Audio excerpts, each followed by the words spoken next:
ఆదివారం అర్ధరాత్రి నుంచి ఉధృతంగా ప్రవహించిన నాగావళి నది ప్రస్తుతం నిలకడగా ఉంది. ఒడిశాలోని వంశధార నదీ పరివాహక ప్రాంతాల్లో వర్షాలు కురుస్తున్నందున హీరమండలం గొట్టా బ్యారేజీకి వరద నీరు వచ్చి చేరుతోంది. వచ్చిన నీటిని 22 గేట్ల ద్వారా సముద్రంలోకి విడుదల చేస్తున్నారు. ఇక శ్రీకాకుళం జిల్లా వ్యాప్తంగా తేలికపాటి వర్షం పడుతోంది. అంతా ముసురు పట్టేసింది. ఈ వానలు ఖరీఫ్ సాగు చేసేందుకు ఉపయోగకరమంటూ రైతులు సంతోషం వ్యక్తం చేస్తున్నారు.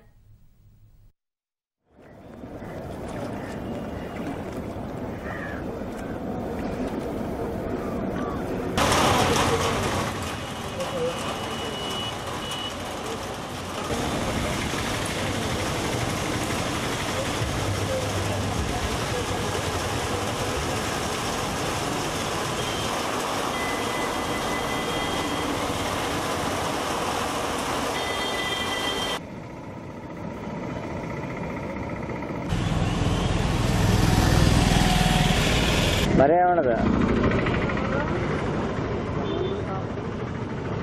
ఒక్కసారి అగ్ని అలా వర్షం పడుతుంది.